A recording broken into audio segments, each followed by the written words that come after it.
Hey guys, this is Basketball Star 1130, and I am here today to discuss and preview and also give you my official prediction for the 2022 NBA Finals.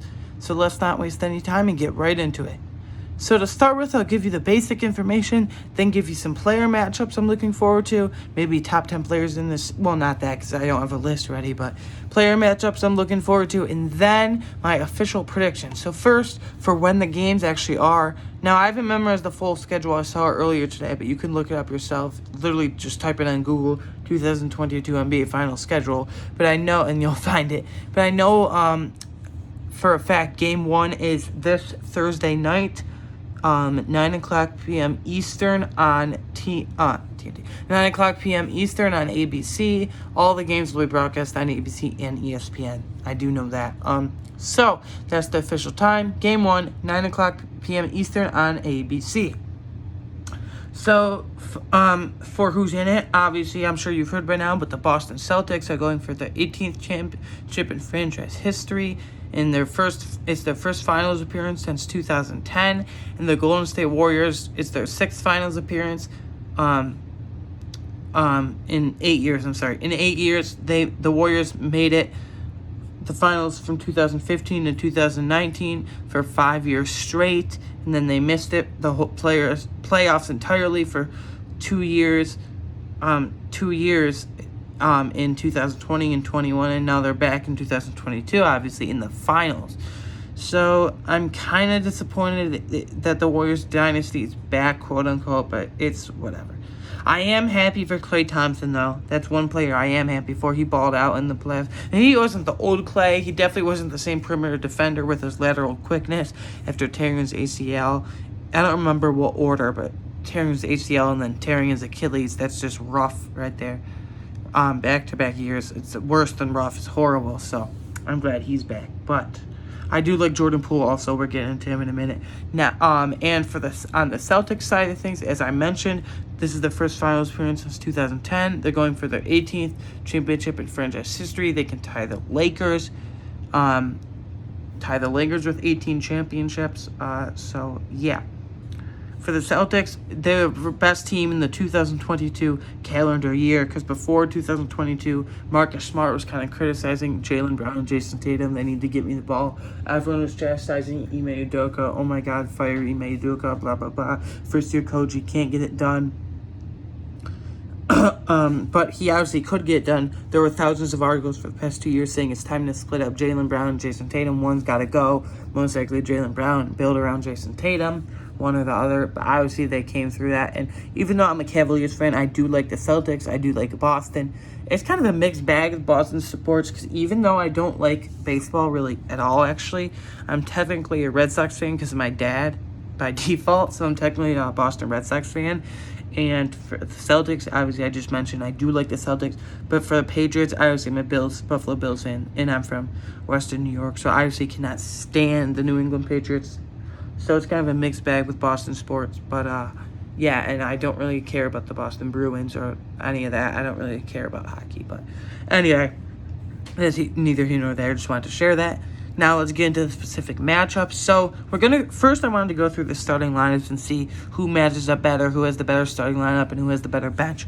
So let's compare the point guards. So Celtics starting point guard. Remember, this is barring injuries, nothing happens. This is the starting lineup going into game 1. Nothing happens. And hopefully the whole series if no injuries or anything. But for the Celtics, starting point guard, Marcus Smart. For the Warriors, starting point guard, obviously, Steph Curry. Now, Marcus Smart is a much better defender than Steph Curry. Sorry, I lost my train of thought there for a second. Marcus Smart is obviously a much better defender, point guard, than Steph Curry. He won the Defense Player of the Year. First Celtic to win it since Kevin Garnett, I believe. Yeah, first Celtic to win it since Kevin Garnett back in the day. And first guard to win it since Gary Payton. And now, coincidentally, ironically enough, Gary Payton's son is, he hasn't played in a while, but Gary Payton's son's officially on the Warriors too, Gary Payton II. So, but I'm going to give that point guard battle matchup to Steph Curry. Next, shooting guard, Celtics starting shooting guard. Obviously Jaylen Brown, Golden State starting shooting guard, Klay Thompson. Now, a few 5 years ago, you would have said Klay Thompson for sure. I'm still going to go to Klay Thompson, but slightly. Jaylen Brown is underrated defender, I feel, and his offensive game has taken such a far leap since he was drafted in 2016. So, yeah, smaller forward, Andrew Wiggins for Golden State, and Jason Tatum for Boston. Obviously, Jason Tatum by far. Even though Andrew Wiggins has impressed me in the series, surprisingly. He had that one big poster on Luka that no one wanted to smoke in that one. That was amazing. So, yeah, he did have that one poster, but I'm going to go Jason Tatum. Jason Tatum is just so fun to watch. He had that Kobe wristband on yesterday, 24 purple wristband. Kobe's his inspiration, his idol, and he played vicariously through Kobe Sunday in that Game 7. So, yeah, I'm going to give that small forward edge to Jason Tatum and the Boston Celtics. Next, second to last position here, power forward, Draymond Green, obviously, for the Warriors, and Al Horford for Boston. I'm going to give... Oh, this is tough. I'm going to give it to Draymond Green, but his offensive game, I feel like Al Horford's kind of turning back the clock, if you will, in this playoffs. So Draymond Green's offense has kind of dwindled over the years, but he's still a A-plus defender, man. Maybe not once he once was, but he brings that intensity. Sometimes too much intensity. He's got to settle down sometimes, get technicals and all that. But, yeah, center, I'm going to go Boston's... Actually, yeah, I'm going to go Boston's Robert Williams over Golden State's Kevin Looney, just slightly. Kevin Looney had that monstrous 21-point offensive explosion in Game 6. Was it Game 5 or Game 6? I think it was Game 6. In Game 6, because the Warriors won, so... Or wait, I'm sorry, they only played... I'm thinking of the Boston series, my bad. Kevin Looney in that closeout game against the Mavericks, Game 5. Sorry about that. In Game 5, he had 21 points. I feel like Robert Williams gives you a bit more offensively, though. Bit more... No, they're both great offensive rebounds. But I feel like Robert Williams is a slightly better defender and a slightly better...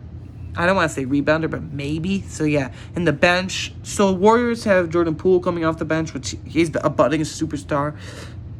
They have to decide between Steph Curry and Jordan Poole or Steph Curry and Klay Thompson. Who are they going to start, Poole or Thompson? So, Jordan Poole off the bench for the Warriors. And Gary Payton is ramping up to be a game-time decision. He's going to warm up the team. Gary Payton II, that is. Game-time decision of the Golden State Warriors for Game 1 Thursday night. So that's good. So Poole, Payton, Nemanja Bjelica on the Warriors bench. Moses Moody, give him decent minutes of the G League call-up.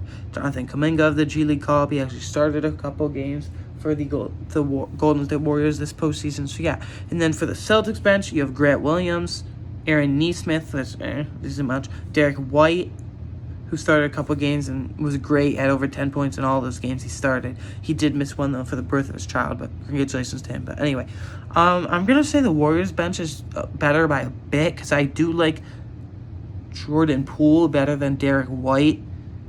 I think it's slightly better.